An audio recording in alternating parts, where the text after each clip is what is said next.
네, 납골 땅에 안치된 고인의 유품이나 유골을 노리는 절도 사건이 끊이질 않고 있습니다. 남겨진 유족들에게 또 한 번의 큰 상처를 주게 되는 범죄, 오늘 뉴스 따라잡기에서 자세히 취재했습니다. 네, 이승훈 기자 나와 있는데요. 그러니까 돈이 될 만한 유품들을 훔치고 또 유골함을 대가로 해서 거액을 요구하는 그런 범죄들인 거죠? 네, 그렇습니다. 몇 년 전에 고 최진실 씨의 유골함이 도난돼서 세상이 떠들썩했던 일이 있었는데요. 네.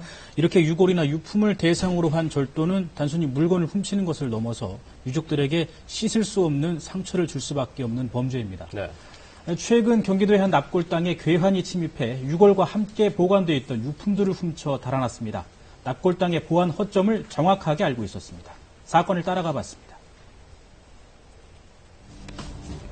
경기도에 있는 한 납골 땅입니다. 이곳에 사별한 아내의 유골을 안치한 이모 씨는 설 연휴 직후 납골 땅으로부터 믿기 힘든 전화 한 통을 받습니다. 수호공원 내에 도난 사건이 있는 것 같아서 확인차 전화를 줬다고, 주로 이제 저희 그쪽 라인에 도난 사건이 있는 것 같다고 얘기하더라고요. 서둘러 납골 땅을 찾은 이 씨. 다행히 유골함은 그대로 있었지만 유골함 곁에 도와둔 아내의 유품이 사라졌습니다. 안경도 있고, 반지도 있고, 사진도 있고, 편지도 있고, 반지가 안 보이는 것 같다고 얘기하더라고요. 고인의 일부나 다름없는 소중한 유품이었기에 이 씨가 받은 충격은 클 수밖에 없었습니다. 고인의 일부가 거기 있다라고 생각을 하고, 그런 것을 손을 그냥 한 번 댔다라는 것은 물리적으로는 산소를 훼손하는 거나 다름없다라고. 이 씨처럼 도난 피해를 당한 것으로 추정되는 유골함 안치단은 무려 20여 개. 대체 누가 이런 일을 저지른 것일까? 납골 땅이 털린 건 설 연휴 마지막 날인 지난 2일 밤.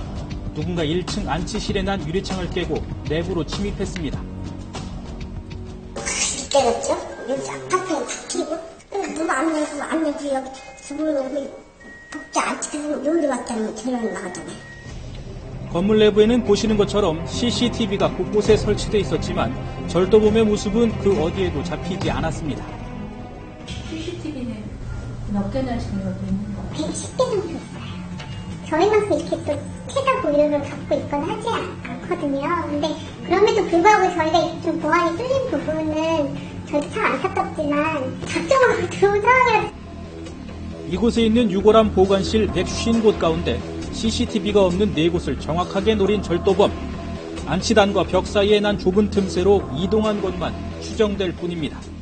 여기 옆에 가슴에 이렇게 토마토가 있어요. 거기 이렇게 다이어트 있으면 맛이라는 소리가 들렸죠? 아, 거기에 틈이 있어요, 근데? 네, 있어요. 왔다 갔다 할 수 있게 틈이. 게다가 절도범은 특수 잠금 장치 4개를 풀어야 하는 안치단을 열어 유품을 빼낸 뒤 티가 안 나도록 다시 닫아두는 치밀함까지 보였습니다. 때문에 경찰은 내부 사정에 밝은 사람의 소행일 것으로 추정하고 범인의 뒤를 쫓고 있습니다. 보통 범인들 같으면은 단순하게 들었다 온다면 유리를 깨죠. 뒤집어 보이면 바로 깨고서 끌어내는 게 빠르지, 이걸 다 풀어내고서 빼낸 다음에 다시 채워놨다 온다면 뭔가 흔적을 안 남기려고 그런 거잖아요. 내부를 좀 어느 정도 좀 많이 아는 거죠. 피해 유족들은 무엇보다 고인을 모신 곳에 누군가 함부로 침입하고 또 유품에 손까지 댔다는 사실에 경악을 금치 못하고 있습니다. 문제는 유족들에게 큰 상처를 주는 이런 범죄가 반복되고 있다는 데 있습니다. 지난 2009년 경기도의 한 납골공원. 한 남자가 납골묘의 대리석을 망치로 내리치고 안에 들어있던 유골함을 꺼내 달아납니다. 이 남성이 훔쳐간 것은 탤런트 고 최진실 씨의 유골함이었습니다. 도난을 당한 지 열흘 뒤에야 도둑이 든 걸 알아챈 납골공원 관리 측. 당시 고인의 어머니는 제발 딸의 유골을 돌려달라며 애원했습니다. 죽어서나마 편안하게 좀 있게 제발 저희 딸 돌려보내주세요. 심지어 유골함을 훔쳐 거액을 요구한 사건도 있었는데요. 지난 2012년 7월 전남에 있는 납골 땅을 돌며 유골함을 훔쳐간 일당. 현장에 유골함을 찾고 싶으면 지역신문에 광고를 게재하라는 쪽지를 남겨 유족과의 접촉을 시도했습니다. 찾고 싶은데잖아요. 일단은 그 사람 광고 내라고 했으니까 내면은 무슨 연락이라도 오겠지 한번 내본 거고. 유족이 광고를 내자 전화를 걸어온 일당은 현금 1억 원을 요구했습니다. 그러니까 이거는 잃어버려도 상관없다는 그 말씀이죠. 안 telefón가 3개 있잖아요. 예, 그쪽으로 입금하면 됩니다. 당시 전남 지역에서는 경찰에 신고된 유골함 도난 피해가 무려 10여 건에 달하기도 했습니다. 납골 땅은 대부분 인적이 드문 곳에 떨어져 있는 경우가 많은데요. 그런 만큼 보안이 허술한 경우가 많습니다. 저희가 24시간 있을 수가 없잖아요. 어떤 시설이든. 아직까지 별 문제는 없었어요.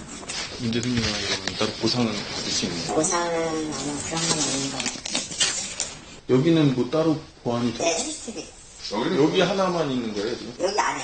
저희 같은 경우에 돈이나 이런 건 그렇지 마시라고 제가 말씀드려요. 저는 이렇게 큰 데가 아니기 때문에 관리는 걱정 안 하셔도 돼요. 특히 값나가는 귀중품의 경우 절도범들의 표적이 될 수 있는 만큼 더 주의를 기울여야 합니다. 대부분 시설물의 파손이나 훼손 관련해서 보험에 가입은 되어 있지만 도난 부분에 대해서는 보험이 가입되어 있지 않는 형편입니다. 의무사항은 아니고 좀 귀중품인 경우에는 그 유족들도 가급적이면 안치를 안 하는 게 바람직하다고 볼 수 있겠습니다. 현재 전국에서 운영되고 있는 납골업체는 시설협회에 가입된 곳만 300여 곳. 하지만 보안 설비에 대한 의무 조항이나 도난 피해 보상 규정도 없는 상황입니다. 유족들을 2번 울리는 납골 땅 절도에 대한 보완 대책 마련이 시급해 보입니다.